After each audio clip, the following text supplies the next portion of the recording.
Chapter 157. Wind of Change. After that day, things moved with a speed that left Sunny disoriented. It was as though he was being pulled forward by an overpowering current, helpless to slow down or change direction. Before he could react to one change, another would happen, making him feel like he was losing control. Everything was happening so fast that he found it difficult to adjust. It was hard not to fear that, eventually, he would simply be left behind. After that first hunt where Nephis had chosen to give most of the spoils away, she led them on several more. Not all of those hunts went as smoothly, but they did manage to return victorious, if a little battered. Every time she paid Effie her share of the meat, took a small amount for them to consume, and gave the rest to the people of the outer settlement, free of charge. Because of how little their own share was, the group was forced to hunt every other day instead of once or twice a month. Sunny did not understand at all why they were taking on all that unnecessary risk, provided he wasn't exposed to many risks himself. Apart from a couple of short battles where Neff and Castor ended up requiring some backup, he spent most of his time with Effie, serving as her scout and slowly learning the ins and outs of the Dark City from her. With the well of knowledge that the unruly huntress possessed and his nimble shadow, the party rarely met anything they weren't ready to face. This gave them an incredible advantage over all other hunting parties of the outer settlement, and even some of Gunnlaug's own. Soon, their flawless and intense track record earned the cohort reputation and renown. They weren't seen as newcomers anymore. Instead, people considered them to be nothing short of the strongest hunters in the slum. Many even believed that Changing Star and her people were in no way inferior to the hunters of the Bright Castle. Nephis herself was known to be a fearsome fighter ever since her dramatic duel with Andel.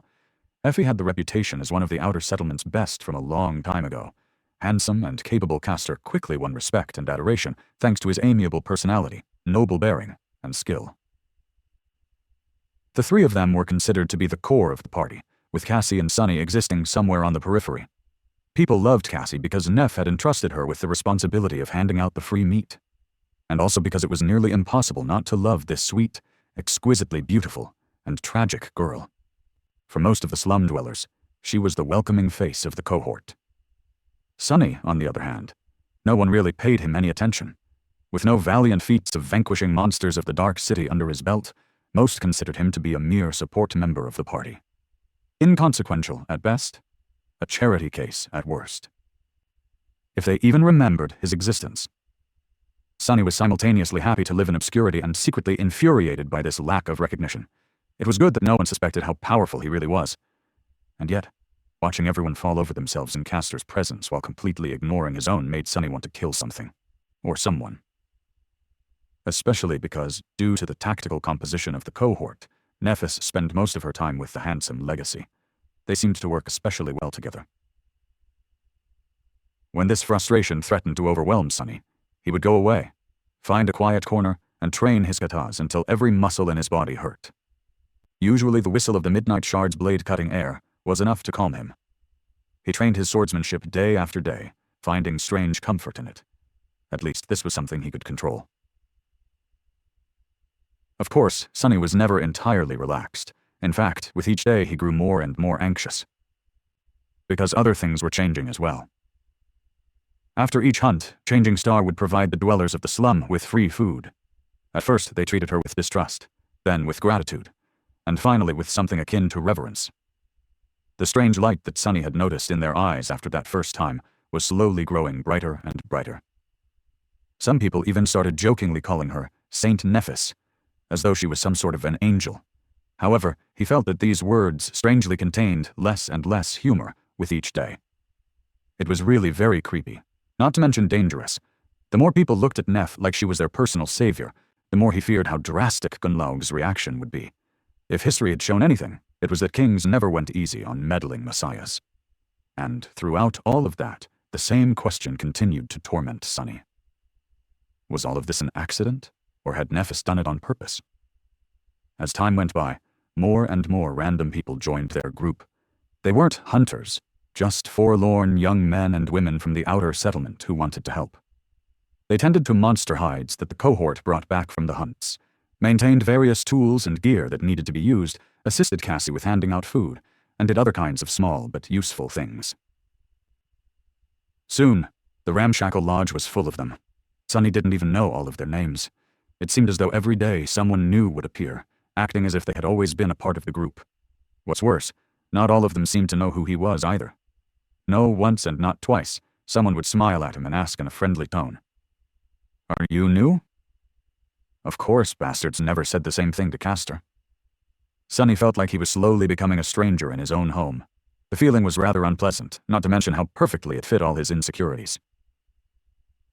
What's worse, these new people really made him uncomfortable.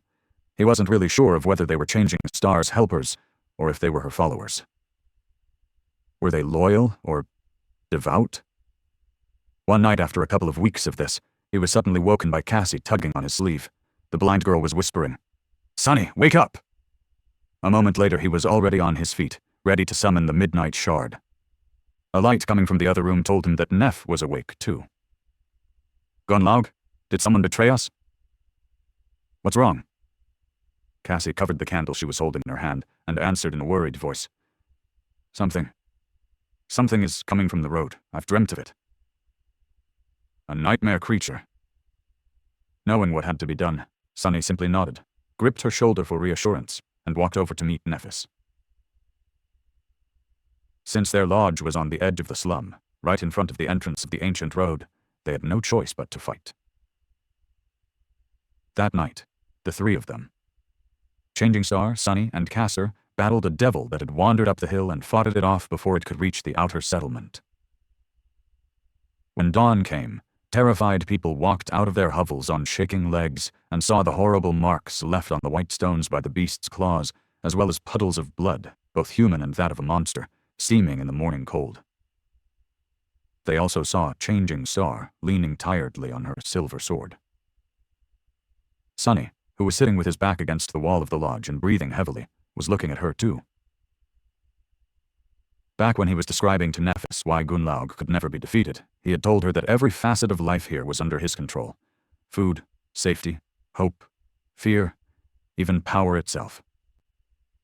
Now, Changing Star had given these people food. By protecting the outer settlement, she had given them safety. She had even given them hope.